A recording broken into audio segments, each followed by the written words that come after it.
شریک تھے. کسی غریب کا جنازہ تو نہیں تھا, امیر المومنین کا جنازہ تھا. امیر المومنین کا جنازہ تھا. اور جب وہ جنازہ قبرستان کی بجائے آؤٹ سائڈ پہ چلنے لگا, کسی نے نہیں پوچھا کہ قبرستان ادھر ہے, کدھر لے کے جا رہے ہیں. اور ایک ایک کو فاروق اعظم نے اور مولا علی نے بتایا. اور میں اپنے دوسرے دوستوں کو بھی کہتا ہوں کہ ہم صدیق اکبر کو ویسے ہی نہیں مانتے, ہم تو صدیق اکبر کو اس لیے مانتے ہیں کہ زندگی تو زندگی رہی, ان کے وصال کے بعد بھی مولا علی جس کو کاندھوں پہ اٹھائے پھرتا ہے وہ میرا امام نہ بنے تو کیا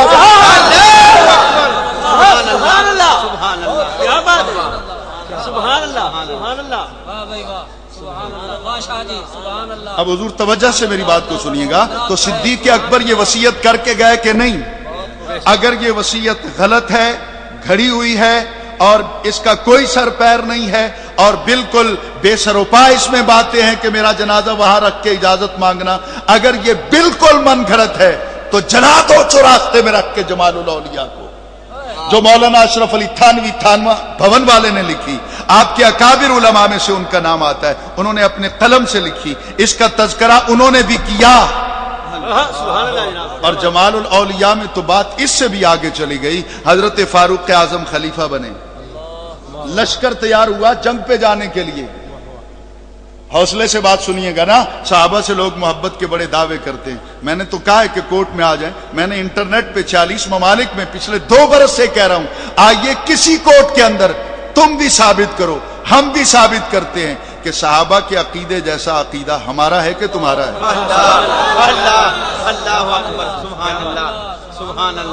آپ سے فرسٹ ٹائم میں ملاقات ہو رہی ہے نا سائی میرے, تو آپ میری زندگی کو نہیں جانتے. میں کتنی مرتبہ گولیاں کھا چکا ہوں.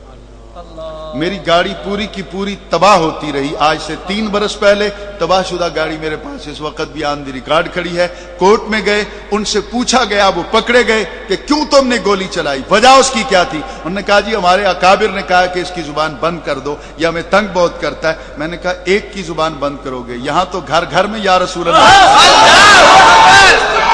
یا رسول اللہ, یا رسول اللہ, یا رسول اللہ, یا رسول اللہ, یا رسول اللہ, یا رسول اللہ. کس کس کی زبان پہ تالے لگاؤ گے, کس کس کی زبان پہ تالے لگاؤ گے. اور یہاں سے مدینے تک ہم اس نعرے کی ایک لڑی پرو دیں گے.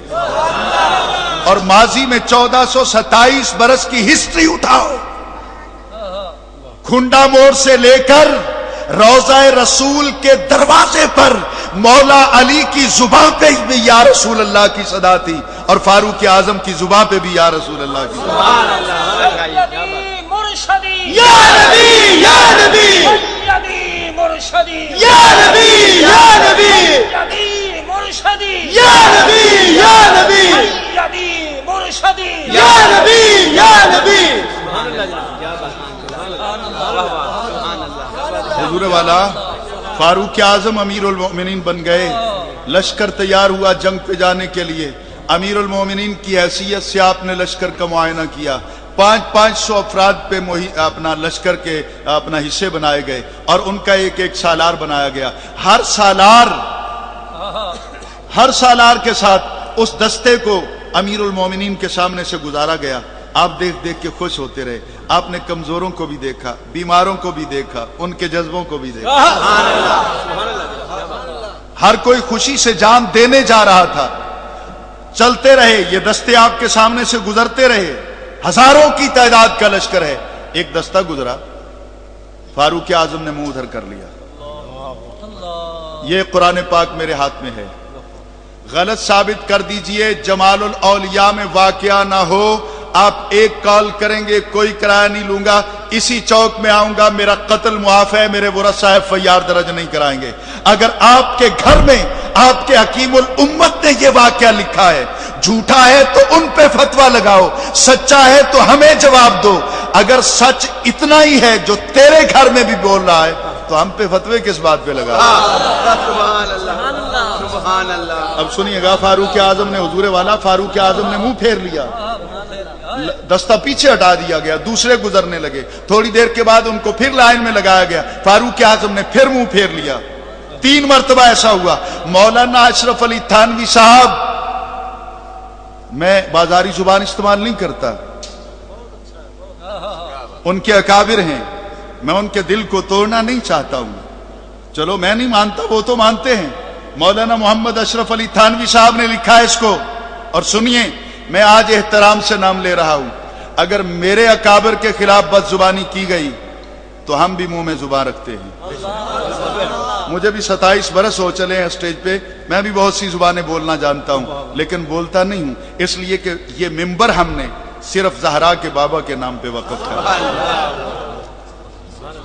مولانا محمد اشرف علی تھانوی صاحب نے لکھا، 3 مرتبہ آپ نے منہ پھیر لیا، وجہ اس کی کیا ہے؟ یہ اشرف علی تھانوی صاحب لکھتے ہیں، وجہ اس کی یہ تھی کہ اس لشکر کے اندر علی کا قاتل تھا۔ نہیں سمجھے میری بات؟ ابھی علی قتل نہیں ہوئے، ابھی فاروق اعظم کا دور ہے، پھر عثمان غنی کا دور آئے گا، پھر علی کا دور آئے گا، پھر جا کے آپ کی شہادت ہوگی، اور آج وہ آدمی اس لشکر میں موجود ہے، صحابہ کے لشکر میں، مجاہدین کے لشکر میں۔ علی کا دشمن آیا، فاروق اعظم نے اپنا منہ پھیر لیا، فاروق اعظم نے اپنا منہ پھیر لیا، کیوں کہ اس لشکر میں علی کا قاتل ہے۔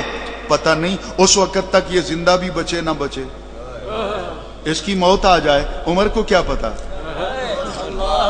نہیں سمجھ رہے میری بات؟ فاروق اعظم کو کیا پتا، وہ پہلے مر جائے، یہ ہو سکتا ہے یہاں رہے ہی نہ، ہو سکتا ہے مولا علی پہلے فوت ہو جائیں، وہ شہادت کا درجہ حاصل ہی نہ کر سکیں۔ حضرت فاروق اعظم کا چہرہ پھیرنا اور اشرف علی تھانوی کا لکھنا کہ بعد میں ثابت ہو گیا کہ فاروق اعظم جس سے نفرت کرتے تھے وہی مولا علی کا قاتل نکلا۔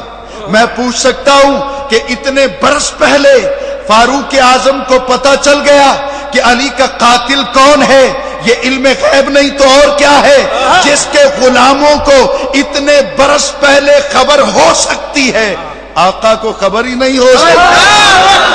سبحان اللہ، اللہ اکبر، یا رسول اللہ، عظمت و شان مصطفیٰ، عظمت و شان صحابہ، علماء اہل سنت، زندہ باد۔ سبحان اللہ۔ سرکار سیدنا صدیق اکبر کا جنازہ آپ کے مزار پاک کے دروازے کے سامنے رکھا گیا، اور یہ روایت تاریخ میں ہے کہ آپ دونوں وہاں پہ کھڑے ہوئے، آپ نے سلام پڑھا، پھر دروازہ کھل گیا۔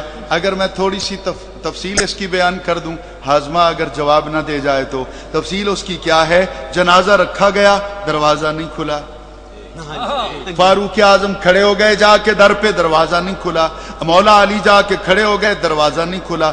کھلا کس وقت؟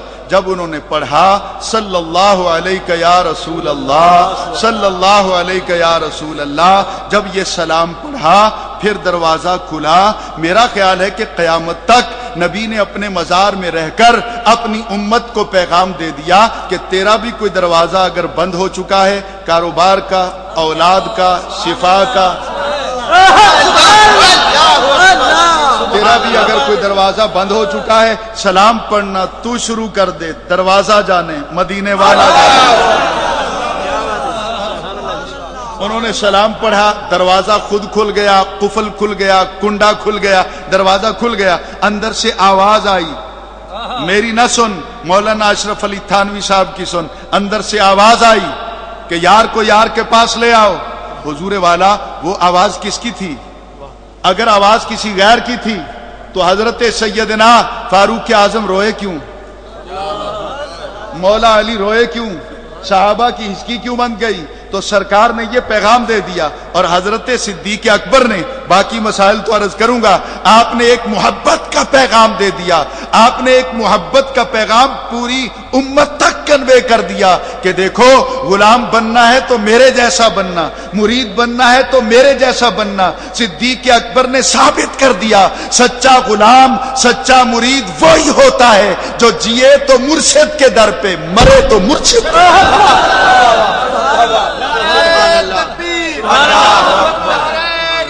یا رسول اللہ، یا علی، سید حسین احمد المدنی شاہ صاحب۔ زندہ باد زندہ باد زندہ باد مرشد دے دروازے اتے تے لائیے محکم جھوکا نت نت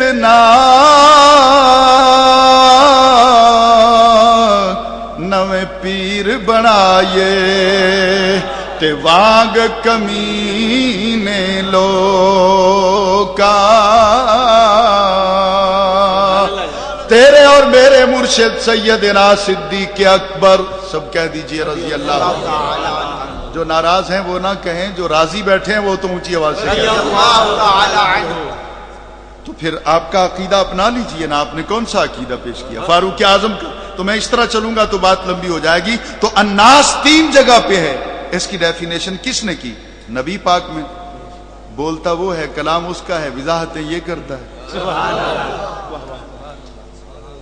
وضاحتیں سرکار کرتے. اچھا چلیے ایک اور بات لگتے ہیں تو جو میرے لیے تو مشکل ہے، شاید آپ کے لیے آسان ہو، آپ اسے پک کر سکیں. تو وحی کی اقسام میں دیکھیں تو جرنل 2 قسمیں ہیں اس کی. یا وحی مطلوب ہوگی یا غیر مطلوب ہوگی. وحی مطلوب قرآن پاک ہے جس میں الفاظ اللہ کی طرف سے آتے ہیں، زبان صرف سرکار کی ہوتی ہے، الفاظ اللہ کی طرف سے ہوتے ہیں، سرکار اپنی مرضی سے کچھ نہیں کہہ سکتا. وحی غیر مطلوب حدیث قدسی ہے اور اس میں تو الفاظ نہیں آتے. شاید میں نالائق سا ہوں، علماء بیٹھے ہیں، مجھ سے کوتاہی ہو جائے تو ابھی میری اصلاح کر دیں. اس میں الفاظ نہیں آتے، اس میں الفاظ آئے. رب نے کہا یہ بات ہے اسی طرح کہو، نبی نے اسی طرح کہی. اور حدیث قدسی وہی غیر مطلوب، اس میں الفاظ اللہ کے نہیں ہیں.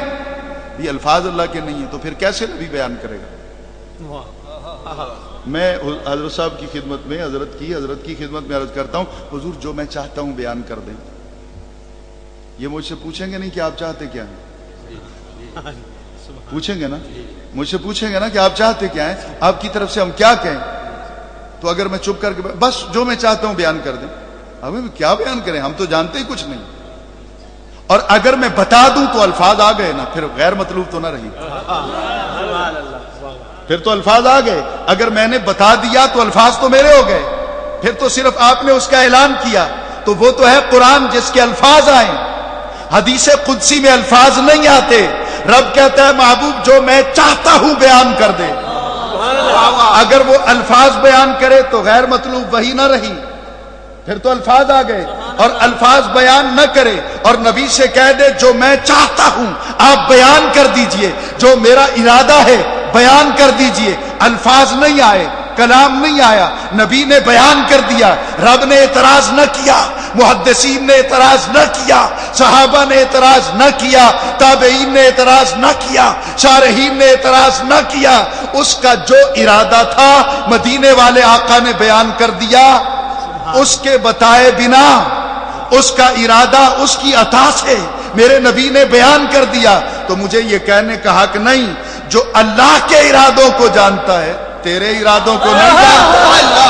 اللہ اللہ اکبر، واہ واہ، سبحان اللہ سبحان اللہ سبحان اللہ سبحان اللہ.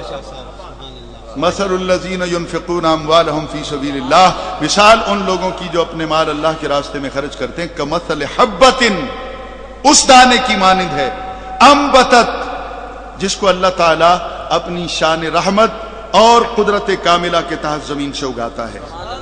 اور دفن ہوا ایک 7 سنابل. سنابل سنبل کی جمع ہے، سنبل ہماری زبان میں ٹرانسلیٹ ہوگا تو سٹا. دفن ہوا ایک، نکلے 7 سٹے. سبحان اللہ. غیر نہیں ہے، وہی ہے 7 سٹے. اور فی کل سنبلۃ، ہر سٹے میں 100 حبہ، 100 دانہ. سبحان اللہ سبحان اللہ. میں نے کہا تھا نا کہ جو اللہ پہ بھروسہ کرے اللہ کیا دیتا ہے. تو کسان نے اللہ پہ بھروسہ کیا، ایک ہی تھا وہ بھی دفن کر دیا. اچھا صاحب سادہ سے ایک جواب دوں کہ لوگ کہتے ہیں کہ یہ زندہ ہیں آپ کے اکابر، اللہ کے محبوب بندے زندہ ہیں تو دفن کیوں کرتے ہو؟ میں نے کہا مولانا آپ نے پڑھ لکھ کے عمر ہی ساری اپنی ضائع کر دی، گنوا دی، آپ کسی کاشتکار سے جا کے پوچھ لیتے، کسی